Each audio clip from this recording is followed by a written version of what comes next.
deep left center field. Edmonds on the run. Dives and he got it. Oh, number 70. Van Peel out to deep right field. Has a chance to leave the ballpark. It's gone. A 3-run shot for Rick Ankiel back in the major leagues. Swing and a long one. There it is, folks.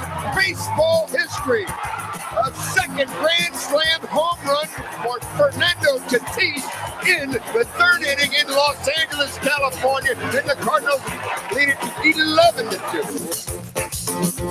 This is the Cardinals Nation 24/7 podcast, the official podcast of the Cardinals Nation 24/7 Facebook page and the Cardinals Nation Facebook group. Here are your hosts, Ron Nuttall and Chris Lawless.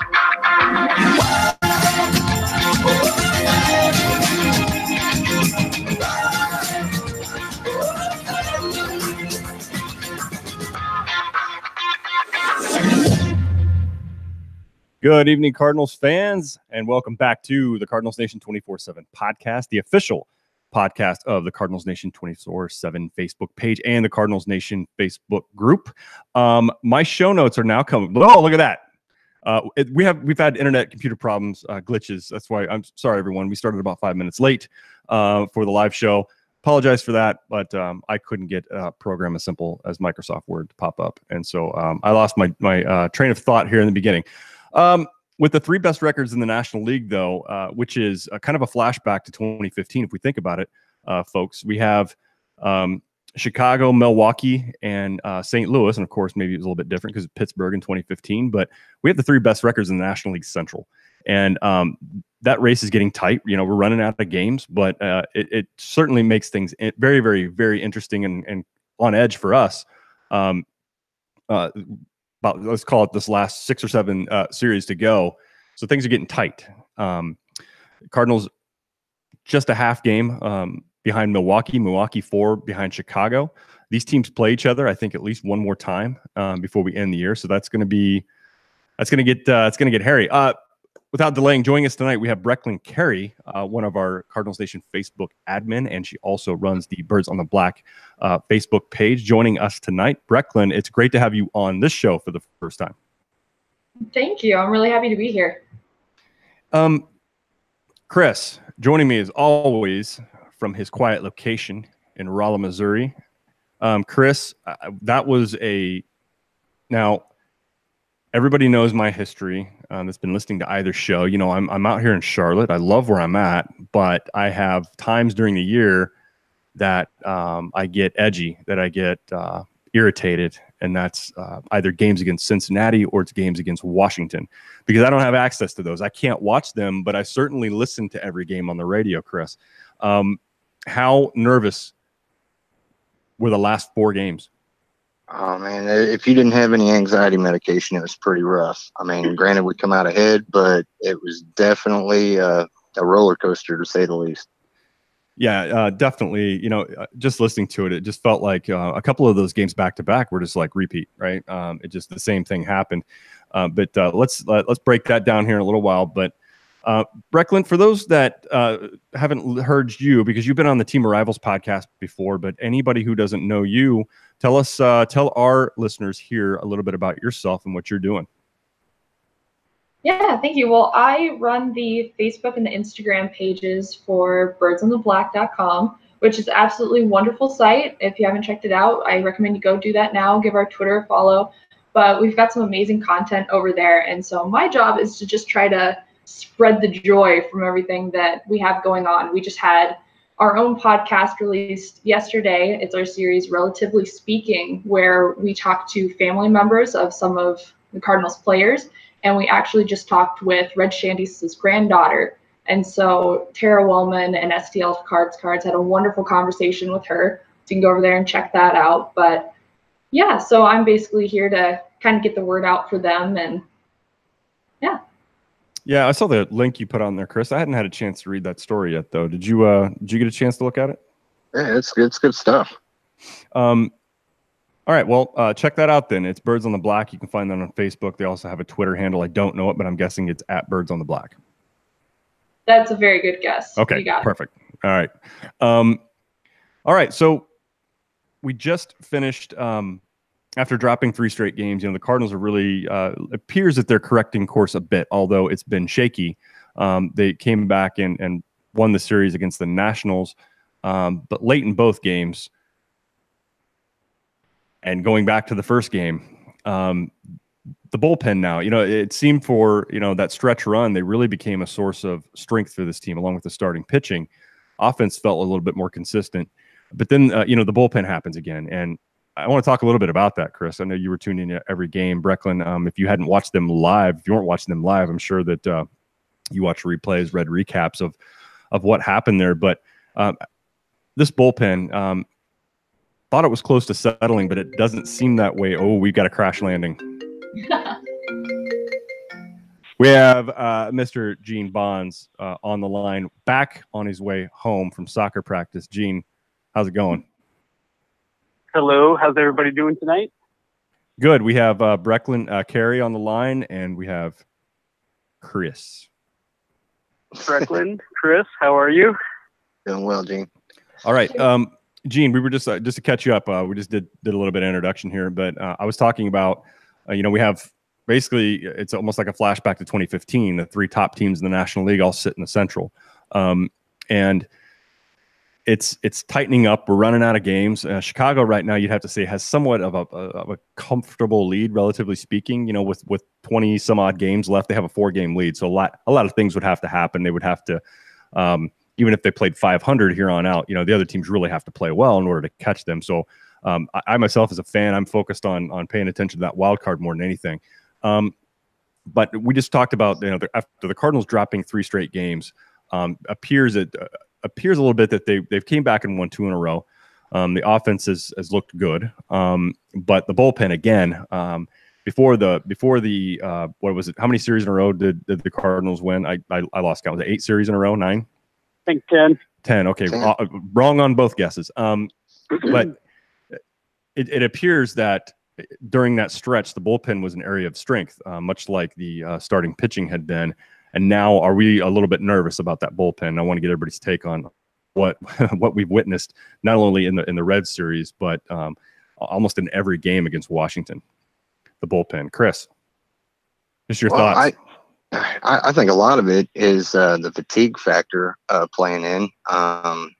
It's kind of sad that Bud Norris kind of had a rough couple outings, and people calling for his head when he has done well for us all season.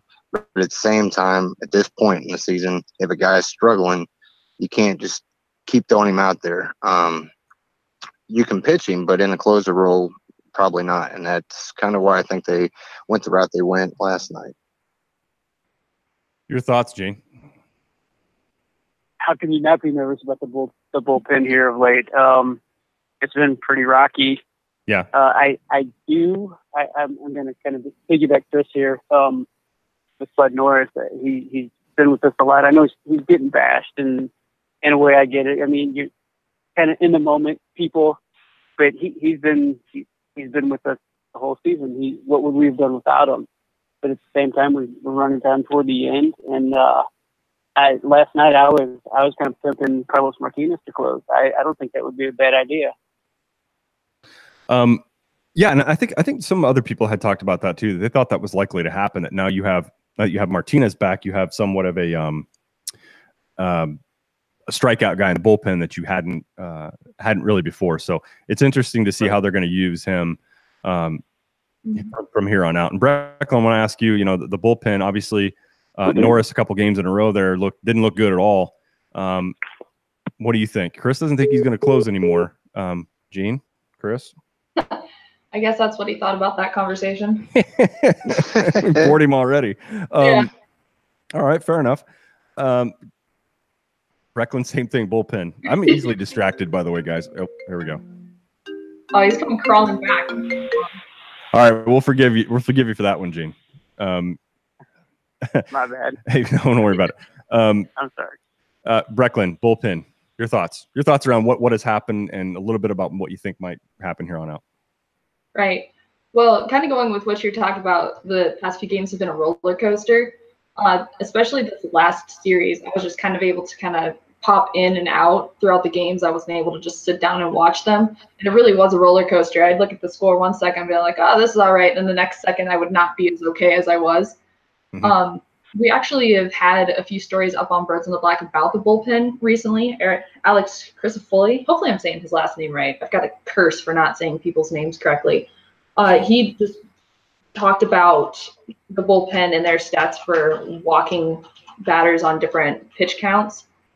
And looking at things like that, I mean, it just makes me nervous. I'm not feeling very confident about them whatsoever. So, yeah, I like the ideas of Martinez as a closer. Excuse me. So outside of that, outside of Martinez and Jordan Hicks, I'm not feeling too much confidence in anyone right now. Hey, it's good to see you again. I don't know what happened. Your camera's back on. Hi. Well, that's Hi. awkward. I definitely didn't realize you could see me. So, hi. I can now. So now be careful. Hi. Yeah, I'm glad the camera didn't turn on when we had Kyle on that one episode, Chris, because we were all suspect about what was going on behind that blacked out lens. So my thoughts around the bullpen is I think that's it's probably a little bit tougher thing for managers when you have a player that's really come through for you all year long. I mean, up to that point, Norris, he had a couple outings, but what closer doesn't have? Unless your name's drawing a blank on the Yankees closer. Help me, guys. Mariano Rivera. Unless your last name is Rivera, you're going to have most closers are going to have a few blown saves. That's pretty normal. But I just think the way Norris looked in those two losses, who knows what happened to the confidence. A manager certainly has to kind of look at the season in an aggregate and appreciate what guys have done. But in this case, in a tight race like this, you have a 2-game lead in the wild card. They hold the second wild card position right now, half game behind Milwaukee.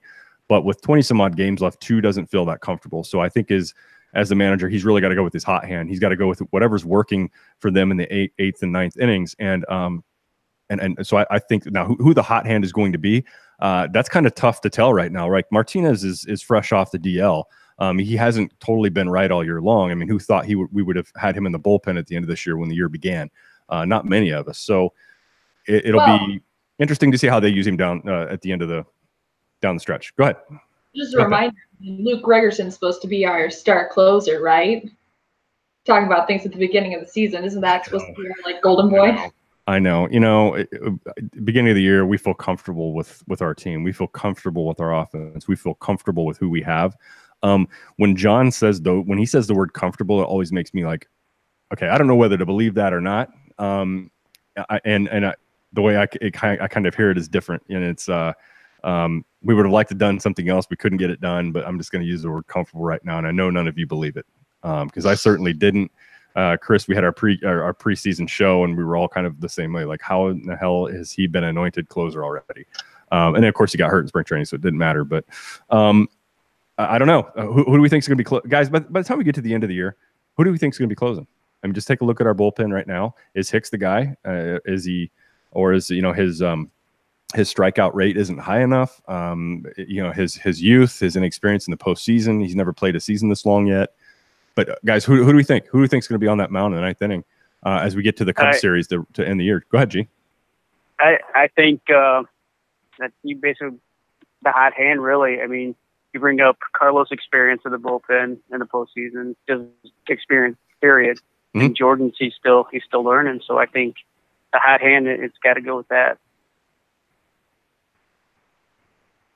Yeah, I was going to say too. I mean, not just bullpen by committee, but you could almost closer. On Wainwright coming back. I know he's going to get a start. That guy might be an option when Walker gets done rehabbing in Memphis during the playoff push.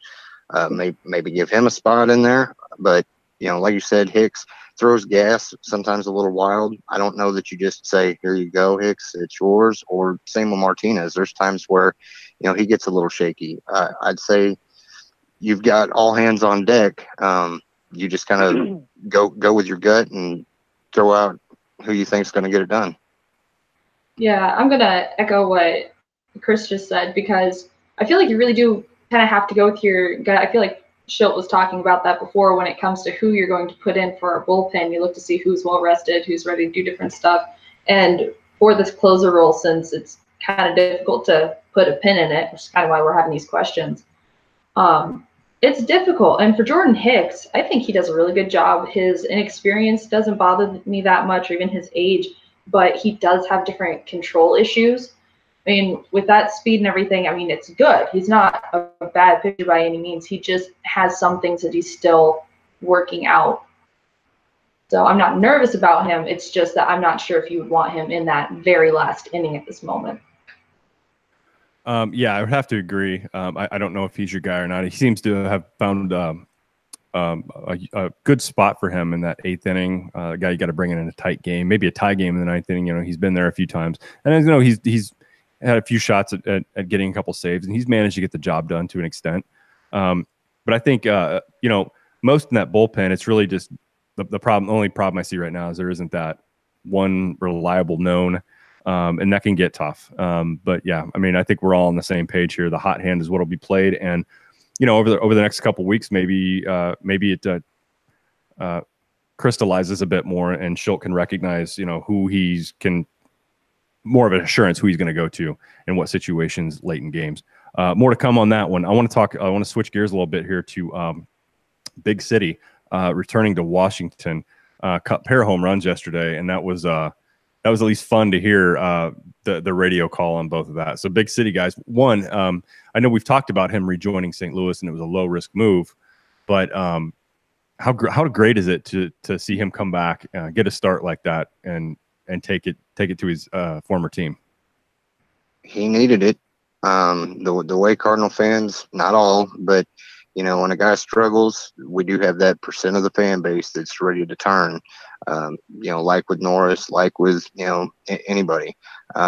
So him struggling the way that he had, he was due, and those were 2 monster blasts. So it was definitely good to see. And, you know, you just kind of wish him continued success, but you know, he's just a bench bat. He just got in the lineup. I think he's better suited to come off the bench, but yeah, the home runs, that's kind of what we brought him here for, and he got it done. Yeah, it was great to see. Gene, your feelings on Big City? I think it was good for him after coming back and having a little bit of a rough start. I think that could be a confidence builder, and with that situation, like kind of third base open for a little while, you may need to ride the hot hand there too. Throw Carpet third for a little while, and hopefully Adams can stay hot and kind of help carry the offense a little bit. Yeah, I really think that, you know, they're willing to bring in a guy like Adams back, and I think that's because now they know that, you know, there's a really good chance. I don't know what their probability is right now, but there's a very good chance that we look at this and go, well, or the Cardinals will look at this and go, well, you know, we got a pretty good shot as any right now at making the postseason. But I think they did recognize the deficit off that bench. They didn't have a lot of power. Greg Garcia, well, you know, I know he gets dogged a lot. Nobody wants to see him in there as a starter, including me. I don't want to see him as a starter, but you know, as a spot guy, as a late inning just for defense, or he's come up clutch a few times late innings when they need to bring somebody in or they need to make a double switch. He hasn't been that bad of a player, but what he doesn't bring, and that is that bat off the bench, or that power threat late in a game off the bench, and especially in the left-handed form, they were lacking that. So I think it was a smart move on their part. A smart move to bring back a veteran who had been through the playoff drudges with the Cardinals for like 3 or 4 years in a row. So I loved seeing him go back to Washington and put a couple up on the board against those guys. Speaking of Washington, who was surprised that Harper didn't somehow, some way, shape, or form show up with a bat in the bottom of the 9th inning and kill them once again? And I don't know how you guys feel about it. I know none of these pitchers are trying to groove anything into a batter. You know, largely these guys are hitting mistakes. A few hit good pitches and tattoo those balls. But I just expected to see somehow Harper's name, like an anomaly in the lineup, a glitch in the matrix, and somehow he showed up in the bottom of the 9th inning just in time to tie that game. But I don't know how you guys feel about that. That's Ron's brain playing. It's called me having too much time to think about things and worry. So I guess we move on to the next thing. Concern on our part as Cardinal fans, Yadier Molina with a hamstring. You guys read any updates on his injury? No, I have not heard. I was listening to the radio today, and they said most likely news on that will come out tomorrow sometime. Mm-hmm. The one thing this will prompt, no doubt, is he's going to get some more rest, one way or the other. Hopefully, it's not in the form of the DL, but we never know with the hamstring how severe it was, and I haven't heard either. So I don't know if anybody caught anything, Chris, later in the day, any updates on that. But if anything, it's going to get that guy more rest. I have no doubt he's going to be somebody that's going to be there and ready at the end of the year. And it should be nice to rest those legs a little bit. Hate seeing him out of the lineup, but I think Pena, for probably the best and worst job in baseball, is backing up Yadier Molina. But he'll have to step in. Of course, Carson Kelly's been he's been added to the roster as well. So just you guys' thoughts around the table here about Yadier Molina. Well, like anything else, the fatigue factor, it plays on Molina too. And he was one that, on previous shows we talked about, you want to save him, but at the same time, he's the one out there that's calling these pitches and getting the best out of the young arms that we've got. Not that Pena can't, play a game or two to spare him, but I think at this point, you kind of got to pick and choose when you do that.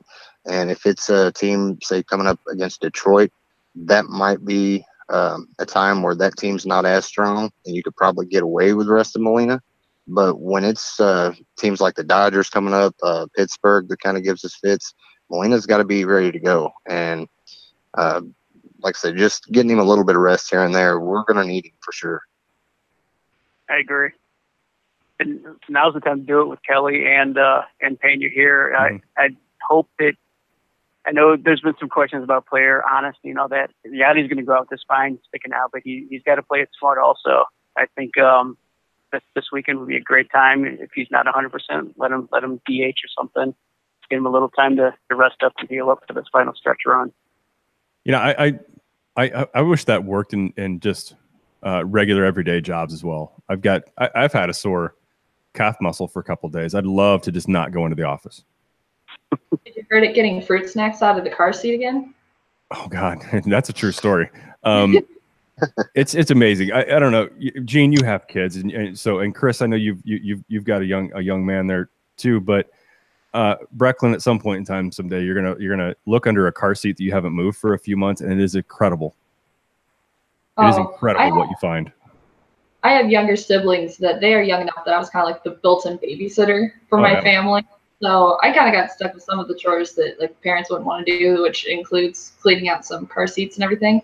So while I can't fully relate, I understand what you're saying. Yeah, it's my 5-year-old would eat things under the car seat when I was moving it, because that kid would eat everything. Fruit snack that had been in there, it had hardened. It was almost like a gemstone by the time he swallowed it. But how did I get there, guys? This is what I do, so you got to keep me on track. Yeah, so the Molina injury, I'm just curious to hear more. But yes, we have a couple capable backups right now that can give him some rest, freshen him up for the end of the year. I hope that's what happens. It all depends on if he's going to spend any time on the DL or not. We'll see. I haven't seen an update yet. Is a question. Go ahead. What are your guys' thoughts on Carson Kelly? Because I have a completely biased opinion, but I wanted to hear what you guys think. Chris, go ahead and start that one. Right now, he's basically third string, and the way that he was hyped being the prospect, I mean, he was the second coming. He was going to be the guy. Right now, I don't feel comfortable playing him over Pena, but it is what it is. Gene, I'm kind of with Chris. He's got to earn some stuff back. Cardinals are really, really high on him, but he didn't hit a lick when he came up, and even early in the season, some defensive question marks. He's got to put some stuff together to gain some trust here. I'm with Chris. I would definitely go with Pena over Carson Kelly right now. I'm not playing devil's advocate. I try to play devil's advocate on purpose. The only problem with where I was going to go with this is that it's too late in the year. The race is too tight. If this is mid-year, if this is June, and that's exactly what they did when Molina got hurt. I think Kelly needs to have a majority of the playing time, but it's not. We're in September now, and who knows? I mean, Kelly for his defense, yes, his bat didn't contribute much. Did he begin to turn that around in Memphis? Honestly, I don't know. Brecklyn needs to get Kyle on the phone. He's doing it. He's doing a prospects right now. Never mind. But I'd be interested in what Kyle's assessment was on Carson Kelly as well. So I would say this. I mean, at this point in the season right now, I think they're going to, if let's say Molina goes on the DL, they're going to split time. It's really tough for me to tell right now who is going to get a majority of the innings behind the plate, and who is, who's going to ultimately, who would I go with? It's a really tough call. I trust that Pena's been there all year, but man, he's had a lot of limited playing time. Where Carson Kelly has gotten regular starts, regular at bats. I think that you get him in a series here against Detroit and followed by Pittsburgh. I think now's the time to get him back there a little bit more often and see if he can turn it around. I tell you what, as far as Yadier's bat in the lineup right now, I think the timeliness or untimeliness, however you want to look at this, it's actually not bad right now because you get Colton Long back. So it's.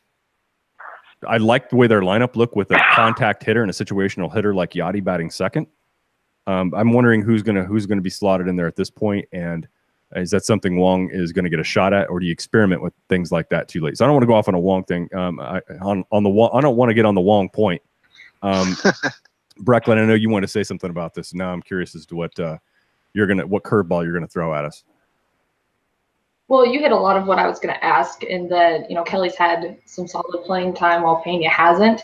I'm really biased because I just want the best for Carson Kelly, looking at it from just him as a human being. I mean, sort of like what you just mentioned, where it seemed like he was definitely the guy that was going to take over for Yadi, and then he sat on the bench, and now no one's really wanting to throw him in there at all because of the decline. And I've actually had a few conversations with Kyle Reese on this. I've asked him about it during Prospects After Dark and then also some private conversations. And hopefully he doesn't. Cheater. All right, go ahead. But I would say hopefully he doesn't come back and say, no, you got it completely wrong. But he's been having kind of a roller coaster of a season down in Memphis where he hasn't been making the improvements that we might have hoped that he'd be having with the regular playing time. He's kind of stuck in that rut that we've seen that he's in. So yeah, that's why I was really wanting to throw that question out there, because while he has had that opportunity to improve, is it enough from what we've been seeing to have him have a spot over Pena or not? So I always want the best for Carson Kelly, but I'm not sure if it's the right decision at this point either, which makes me very sad to say. Yeah, no, I guess when you boil it down, I'm kind of in the same way. I want the best person back there. You got Pena, who's shown capabilities, had some clutch hits, but he's had very limited playing time because you're playing behind a guy who won't come out, doesn't want to sit out, against a guy who's had this regular, albeit in AAA, he's had, he doesn't have a lot of rust on him. So it's I think it's a tough call, but most likely Schultz has obviously put about 100 times more thinking behind this than somebody like me has. So I'm sure he's got his plan and he knows what he wants to do behind. That's also going to play into a little bit with Kelly and Molina being here for the next couple of seasons. I mean, even if Kelly is your number two, he's going to be in the same spot as Pena. He's going to get very limited playing time. Yeah, I don't know, Gene. What do you think about this? Do you think over the next couple of years, Yadi set like an innings record? He's broken many records this year. He's had a consecutive playing streak. Do you think that changes a little bit next year? He's going to be 1 year older. Do you think if Carson does come up, that you're going to start to see that shift, that more of the share of playing time going to the backup? I don't know if it will happen. It's something that I would like to see. Obviously, you want to get the most you can out of Yadi while he can still produce. At the same time, you got to get Carson in there and see what he can do, really. Yadi's 36 years old, 37 next year. Can he be starting 25, 30 games in a row like that? Probably not.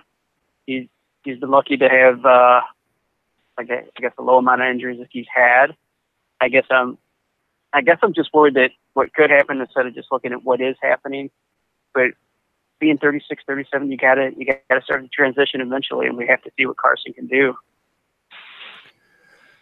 All right, folks. So let's. I mentioned his name just a few moments ago, but that's Colton Wong. He's been activated off the DL. I think the timing's good. Because we are missing our number, who had largely been our two-hole hitter since Mike Schultz took over. Who do you think's plugged into that 2 hole? And just discount, what we saw at the end of the game yesterday, because that's an in-game happening. But who do we think? Who would you be putting in the 2 hole right now, Chris? I wouldn't be putting Jose Martinez in the number 2 spot, and there's some of the guys that Schultz kind of been shuffling. I know yesterday when it was Matt Adams, in the 3 spot, everybody's like, why? And then what happened? Right. Wong, I think, kind of like I said last time, that Wong goes as the Cardinals go. I think he's almost better suited, the pressure being off of him, to just kind of keep him a little bit down in the order. I understand that he's fast and sometimes his bat would play, and that wouldn't be a bad bat for the top of the order, but I don't have the confidence in him being the regular number 2 guy yet. Yeah, Brecklyn, if you were making that lineup card and Yachty's going to be out or needs to sit a lot over the next few weeks, who's your number 2 person? That's a good question. Was that a name? Or what was that? No, that's not a name. That's me considering different things because, taking into account what Chris just said, I definitely agree with what he was saying. And this is something I just, thought of. So tell me if this is wrong. What would we think about having like Harrison Bader in that spot? Guys, I don't mean to jump ahead for one of you guys are going to say, but Brecklyn, I think that's one of the names that jumped in my head immediately. I like it for a couple of reasons. One, the other possibility I mentioned it earlier was Colton Wong potentially, but then you have lefty leading off. I almost think that it's possible that you see a combination of Wong and Bader in the 2 hole, depending on who's the starter. I think the way he's played, I would like to see what would happen there. I hate that it's September and to try that for the first time, but I think given the circumstance right now, I don't think that's a bad idea.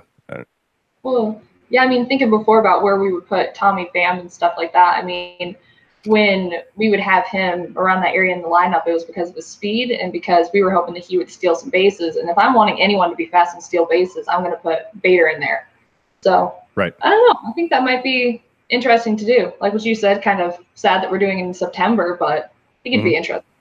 Guys, what do you think? What do you feel about that, Gene? Oh, I'm on board. That was actually on my list, so I like the way Brecklyn thinks. I was thinking it too, Gene. Whitey ball and all that. So I was thinking it too, Gene. It wasn't just Brecklyn. Top of the lineup. I'm sorry. Go ahead. No, I was thinking it too. It wasn't just Brecklyn. Do you agree with me and Brecklyn? Well, I like Brecklyn tonight, so okay. I guess. Flattered. No, I'm a sucker for speed at the top of the lineup, and I think Bader will hit enough to do something, but I'd like to see it. I'd definitely like to see it, but it also depends on how Osuna is hitting, who you're going to put third. But yeah, I want to see it for sure. Yeah, definitely agree. Chris. I definitely wouldn't be opposed. Especially with his speed, but the fact that the guy can run out an infield hit, just because he might not be putting up bombs left and right, the fact of getting on base in front of a 3-hole hitter, that's very important. I think Bader could get it done. Why not? I'm game for it. Brecklyn, situation. Carpenter on first, and Bader plugs one into the gap, which is likely a triple. Does Bader catch him? 2, does Carpenter hold Bader to a double? Yeah, that's the reason why I was asking, what do you guys think? Because if possible, Bader would just pass Carpenter. We know this. But since that can't wasn't against the rules, maybe, right? Yeah, right. If Carpenter could keep his speed up, then Bader would definitely meet him there. We've seen Bader do that before with other players. That's a good question.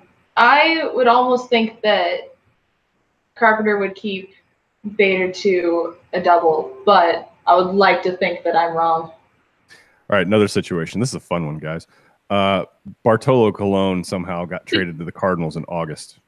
Wow. He had to bat. Bader's batting second. Carpenter strikes out. So you got Colon on first. Bader hits one to the gap. What happens? They both make it home. I'm laughing. Bader's held to a single. Let's just say that. I think Twitter would blow up. So Gene's laughing, I'd be crying. Tears of laughter and sadness. I just want to see Big Sexy try to score from first. if there's one thing on my bucket list, it's that. All right, let's move on here. So we've got 2 series back to back coming up. One against the Tigers in that dismal ass American League Central. Boy, what a I don't have to get into expletives or I don't even have to throw in any descriptors on this. There's only one team with a winning record, and that's the Cleveland Indians. So I'm not sure if that speaks more to the Cleveland Indians' ability or how bad their division is. Because right now Cleveland has 79 wins. Of course, the AL East is way out there. Boston playing like an insane team with 97 wins. That wasn't a question I had on the agenda tonight, but how many wins is Boston going to get towards the end of the year? What was the Mariners' record? Seattle is 78-62. That AL West is by far, you know, I don't even think it's an argument. I think that's the best team. That's the best division in baseball. What's the best record ever? Like 116 or something like that? Yeah. You meant the Seattle team of like, I don't know, it was 2000, right, between 2001 or 2000. Yeah, I think they had like 116 wins. Does that sound right? Yeah, I was thinking that they may go over that. They have a shot. I mean, they have a shot to do that. I mean, they need 19 more wins to tie. There's 20 some odd games left. So I don't think they'll get there, but they're definitely going to surpass. Well, Cardinals, they won 105 in 2004. You know, they're going to get by that mark easy. Which is another reason I hate Boston. But anyway, all right. So moving on, we've got the Tigers in Pittsburgh coming up. So the Cardinals are going to really put their stake in the ground there for that wild card position 1 or 2. I think the next 6 games are very important for them to take care of business. I mean, at minimum, you walk out of those 2 road trips. You walk out of that road trip if you're just looking at those 2 teams. Well, I'm sorry, they play Pittsburgh at home, but over the next 6 games, no less than a 4-2 record, I believe, if they want to make sure that they keep a hold of that second wild card. Yeah, I'm with you on that. 2 out of 3 is what you want out of Detroit. You almost got to say they need to sweep. Yeah, our guy Larry Cox, he's going to be in Detroit watching, so hopefully he can bring some luck, and hopefully the Cardinals don't need the luck. That's a team that just kind of like the Reds, we assume, hey, we're going to go in and take care of business. The Cardinals can't take them lightly. They need to take every game like it's Cardinal Cub, and you know they need to get it done for sure. Well, so you have the Dodgers that are trailing the Cardinals by 2 games for that second wild card position. So the good news is that while the Cardinals are facing the Tigers, the Dodgers will be facing the Rockies, who sits in front out there. Am I right about that? I think that the Rockies are in first place. Yeah. Yes, I am. So they have to take them on in Colorado. So I do believe that the Cardinals take care of business in Detroit. I think they're going to be sitting pretty comfortable by the time that the Dodgers visit us in St. Louis for 4 games. The Cardinals need to put a pretty good cushion on there. I mean, it's the Dodgers. The Cardinals handled them very well out in L.A. The Dodgers weren't playing well. But still, when you have a team in there and they are within striking distance of you and you're down into a big series, they're going to be motivated to come out of there gaining ground. So that's coming up. It'll be, and I'll be there. I'll be there for 2 of the games, the 14th and the 15th. But that'll be an important series. So we'll be all fired up for that one. All right, so I'm going to need to know the games and the dates that Larry's going to be at, and then the ones that you're going to be at, so that way if we don't win, we know whose fault it was. I was going to mention that. I'm like, Larry, don't jinx it, man. Yeah. But the problem is, I mean, now I think we're reversing our fortune. Every time I took my, I have a 13-year-old son, teenager. Every time him and I go to St. Louis, it seems like they lose, except this year. We went to the last Chicago series, and lo and behold, man, that's when Marcel hit the grand slam in the first inning, and it was pretty much they coasted the rest of the game. But that's a rarity. Usually when I take him, the outcome's not great. But I feel pretty good. I feel pretty good about this one. So the wild card guys, I don't have as much. Let's call it acid reflux. Looking at the the teams that are chasing them, I'm okay with. If it comes down to that one playoff game against the Brewers, I want to see it in St. Louis. We all do, right? That's a given. Like, we want to see it in St. Louis. We're only half game behind Milwaukee. So speaking of Milwaukee, they faced them next to the last series before they faced the Cubs. So the Dodger series important, guys. Is that one that you've had your eye on in the schedule? What are kind of your feelings about how this is shaping up? Tigers, Pirates, take care of business. I think they're sitting pretty good by the time they face the Dodgers in that series. So, Chris, start with you. Well, the fact that we've got Big City and playing the Dodgers. Right. I knew you were going there with that. Yeah, I was going to say, I've got to have a flashback to that. But at the same time, it's one of those things. Dodgers playing good baseball, and with guys like Matt Kemp, raking, you got Machado. That's not a team that's you can take lightly at all. And even if we get a little bit of a cushion beating Pittsburgh and Detroit, you can't go in facing the Dodgers wanting to just take a game from them. So they're dangerous. I definitely feel comfortable that we can compete with them. But yeah, at this point, Matt Adams, it wouldn't hurt my feelings to see him kill him again. Gene. I think you brought up a good point earlier. If the Cardinals handle their business, I think they'll be in good position. The bullpen's got to come together, obviously, and the offense has to sputtering. They should have won a couple games that they didn't over the past week. So I think it's just all about handling their business. Yeah, I think I got a quote here from Matt Adams. Just asked about, his at bats against Clayton Kershaw. And I'm undefeated, never lost. Anyway, yeah, that was good. Very good clip. All right. Hey, I'm looking at the Brewers schedule, right? So the Cardinals, you can call it a soft next 6 games, right? I think that's fair to say. It's against the Tigers. They're probably going to play a lot of young guys. They have September call-ups like everybody else. But these teams are out of contention. The only thing I get nervous about is other teams can manage these games in a way that's more risky because they don't have anything to lose at this point, right? So if you go into Detroit, you go to Pittsburgh comes to St. Louis. These managers can get creative. They can do wacky crap that they normally wouldn't do if things were still on the line, but they don't have that. So that's the only time you get nervous about. Yes, I'm seeing the glass half empty for just a moment. It's the only thing that makes me nervous is the Cardinals are on edge, and I'm not saying they're on edge, but they are playing for a lot more right now. The pressure is higher for them than it is the next 6 games in front of them. At least from their opponent's perspective, it is different. They're testing younger guys out. They're seeing what they have, and so we'll see what happens there. So I'm looking at the Brewers schedule, and the Brewers are taking on the Giants at home. The Giants aren't out of this thing, although they're a long shot at this point, to say the least.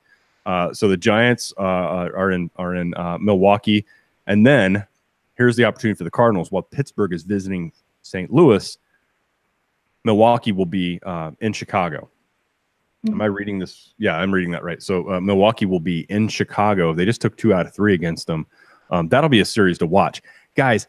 When it's this close, look, we're 4.5 games behind Chicago at the moment.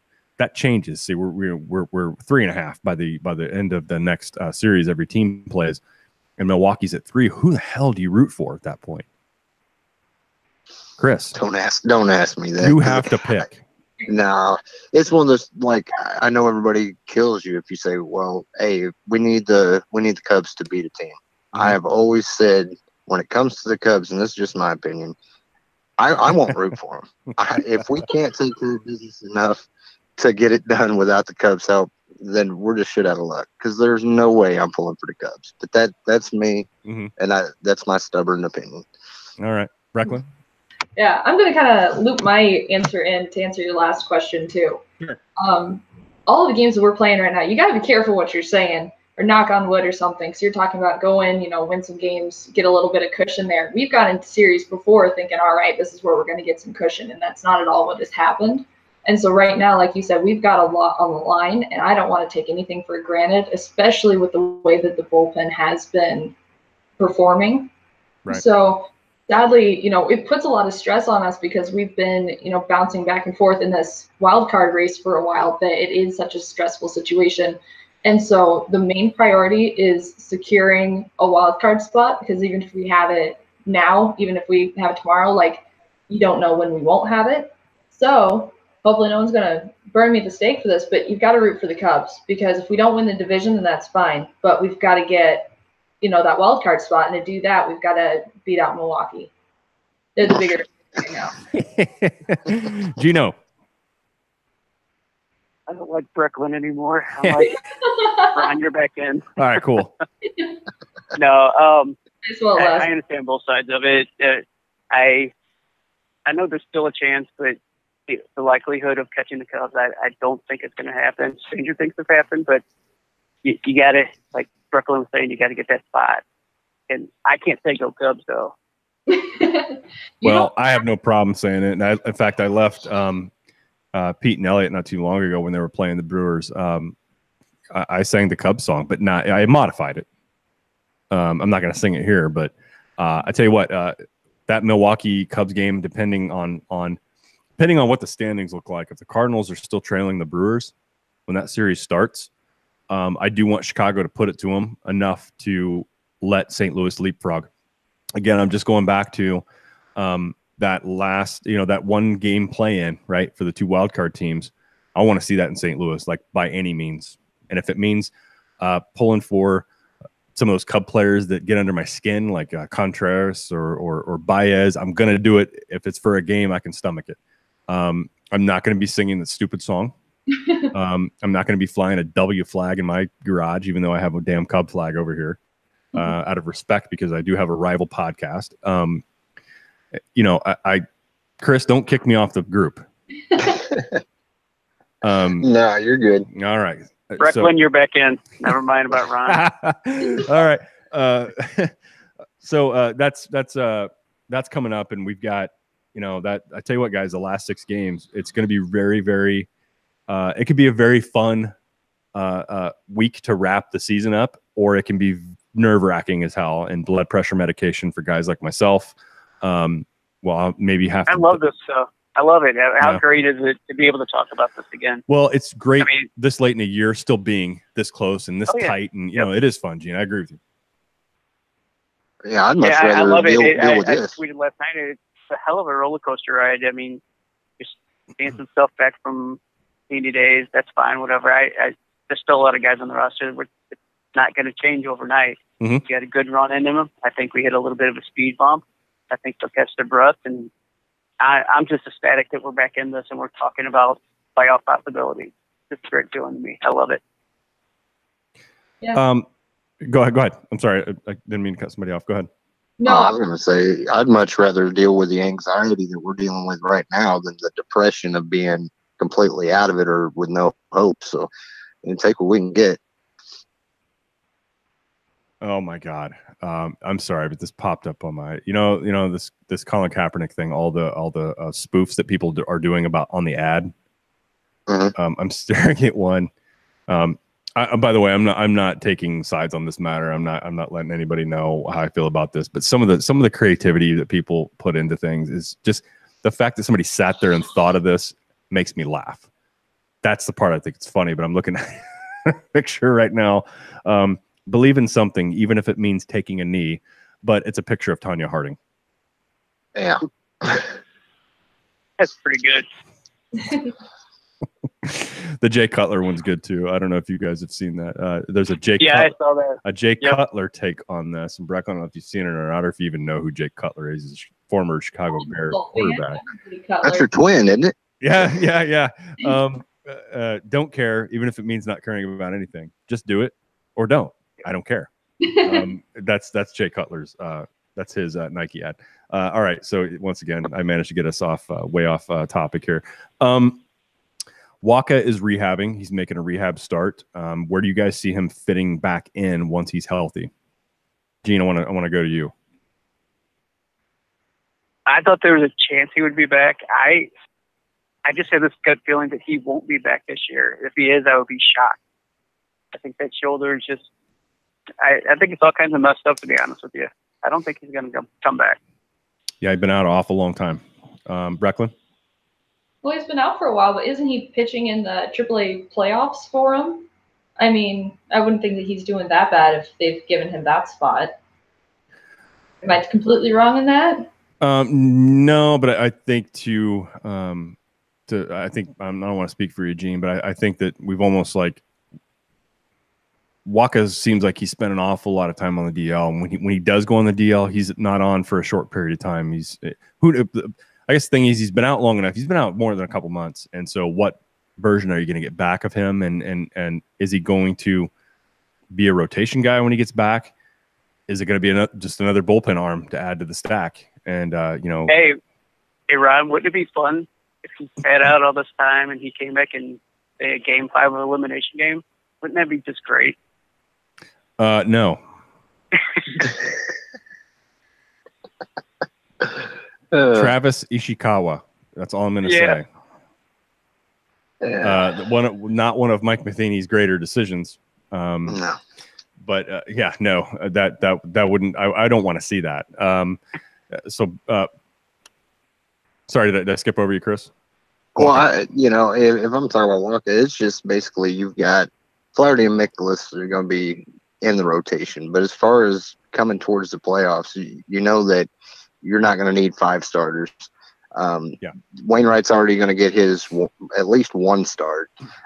There's no way that I think Waka comes back in the rotation at all. If he's able to pitch, I'd say the bullpen's probably his best bet. But if you think about it, our bullpen right now is just loaded with starters that have just turned into relief pitchers. I mean, Tyson Ross, Dakota Hudson, Carlos Martinez. So you've got guys that can go out there and give you more than 1 inning. And I think, that makes us a dangerous team. And to be honest, like, especially the closer role, if a team can prepare and know, hey, this guy is this team's closer, they can kind of get a little prepared towards the end of the game. But if we've got all these arms that can go multiple innings and they're having to guess, hey, who's going to come in at the end of the game, that can only play in our advantage, in my opinion. Yeah, I wouldn't be surprised to see Waka just added to the pile of arms. I mean, given the way if the bullpen is still shaky, if it's still, I see him somehow ending up there, because I think you're right, Chris. Once we get into the playoffs, you no longer have a 5-man rotation. You have a 4 tops, right? So, and not in a 5-game series. 5-game series, you have 3. So, we'll see how this takes shape. But not only is Waka returning, you guys mentioned it. Adam Wainwright is likely to get a start against Pittsburgh when the Cardinals return home. We hear good things. We hear good reports about how he's done on his rehab assignments. But do you guys feel like, I'm kind of seen this with Adam before, like he's done well and then comes up here and just looks lost? What version are we going to get this time? I want the best for him. I want him to be able to go out. I want him to be able to go out on top, go out under his home power. I do think it's his last month or 2. Hopefully it's his last couple months in a Cardinal uniform. But what are we going to get, Gene? I think, like you said, he said this quite a bit. We've heard, this is the best I've felt in a very long time, and then he comes out and he hasn't been very good. I think it's obviously for the end, but he has pitched extremely well this time around in the minors. I think the last couple of times he did not. So I think the extended break may have got him this last breath to put a little something together and go out on a good note. But I'd just like to piggyback what you said. I want the best for him. We'd love to all see it happen. Don't know that it will, because we've seen it multiple times now. So I guess Monday we'll find out, though. Go ahead, Brecklyn.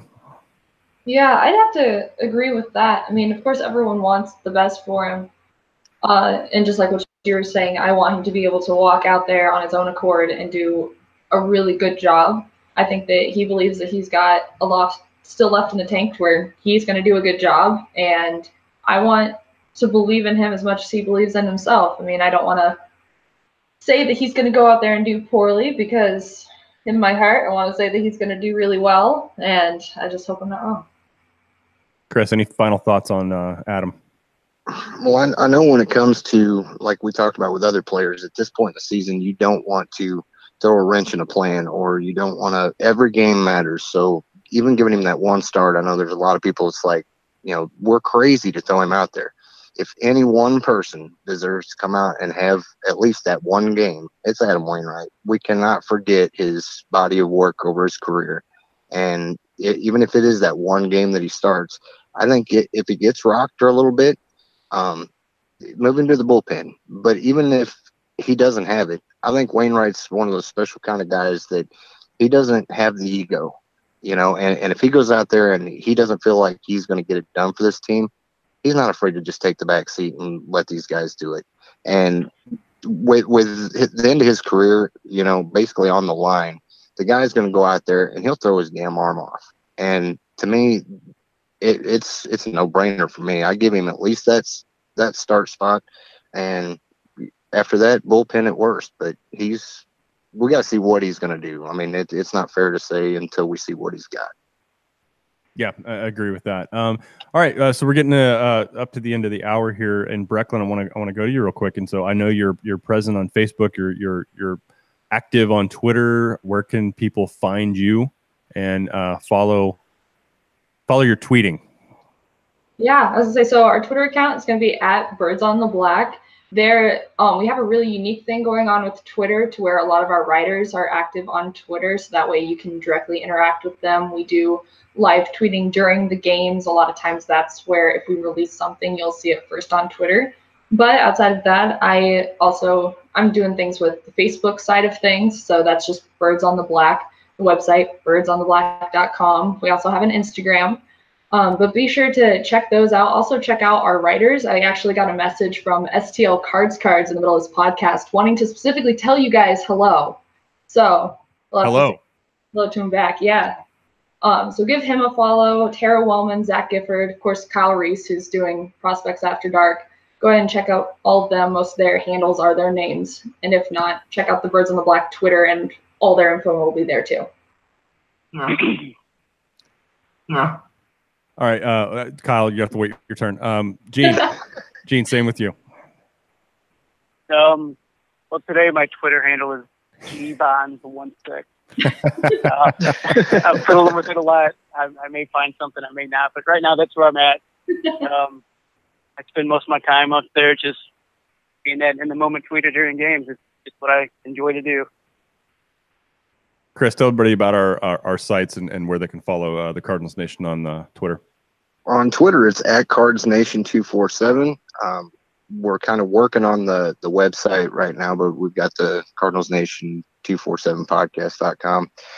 We've got the Facebook group, Cardinals Nation, which Birds on the Black and Team of Rivals are both part of, and Cardinals Nation 24/7 Facebook page, which I am on way too much, and I think I'm on there 24/7. So you are. Yeah, that's where you can find us. All right.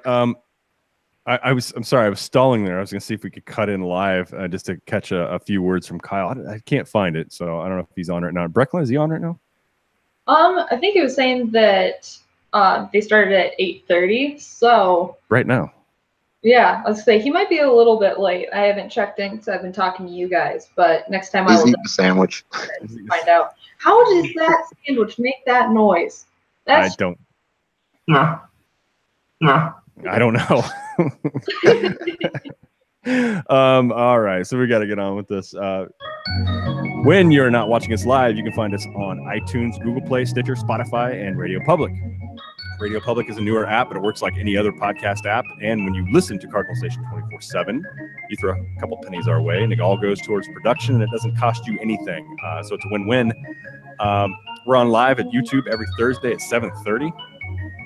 And we're going to continue to do that. You can find us at Cardinals Nation 247 on Facebook. No, at Cards Nation 247 on Facebook, and at Cardinals Nation 247 on Twitter. Reach out to us. Let us know how we're doing. We'd love to hear from all of you. So any final thoughts, folks? You're not going to hear me cheer for no damn Cubs. Go, Cubs, go. All right. Go away. Eventually, yes. All right, everyone. I got to jump on the other show here soon. So, Brecklyn, thank you so much for taking the time to join us tonight. Same to you, Gene. It was great having you on this show for the first time. Look forward to involving you guys more and more often on either show. and I think that it's going to be a very, very fun last month. So I expect that we're going to be on again at some point in time real soon to talk about what's going on. So for the Cardinals Nation 24/7 podcast, we will talk to you same time, same place next week. And oh my God, Chris, what am I forgetting? Cards? No. Hold on. Stop the game. Ernie Hayes, stop for a minute. Chris, let's go ahead and inform people of something. We didn't talk about this before the show. Gene, you're aware of it. Brecklyn, you're aware of it. Chris, do you want to give everybody the gist about what we're doing here for the Cardinals Nation 24/7 podcast? Something new. Well, we've been in talks with Two Birds on a Bat's podcast. I wasn't talking about that one. Oh, well. The new show. Oh, yes. Yeah. We're going to be adding a second show that'll be kind of a midweek, kind of a series preview and recap edition. And we'll kind of be rotating through some of the Cardinals Nation 24/7 voices. And I believe Gene and Jared Redwine will be taking the reins on that and kind of giving a series preview and recap soon. So that should be exciting to have a second show. And hopefully everybody that's listening to this will tune into that. Yeah, so the intention is, if we look at what we do a weekly, we do the weekly kind of call it a flagship show for the Facebook page and the group, but it's broad, right? And we cover all things Cardinals, even things outside the lines. Whereas the series preview and recap, because it happens at the same time, right? When you're ending one, you're beginning a new one. We felt that we needed a shorter, not necessarily a short show, but a format that was more focused on the upcoming series and then recapping what exactly happened in the series that just wrapped. So we felt that that's something we could add to the breadth of what we're going to offer from a podcast perspective. So look forward to that one. We won't have a live version of that one, so it's going to be audio, but it should be released on the same day. So I'm really, really looking forward to seeing what the rest of our 24/7 team can provide and put out there. I think it's going to be entertaining. It'll be informative, and we'll get it out, like I said, on the day that it's done. So Gene and Jared, best of luck kicking that off on Sunday, and I'm looking forward to it. Thank you. It should be fun. I'm looking forward to it also. Same here. All right, everyone. Look forward to that. That'll be out on Sunday night, and Chris and I will see you again here, same time, same place next week. Love y'all, and we'll talk to you soon. Bye-bye. Go Cards.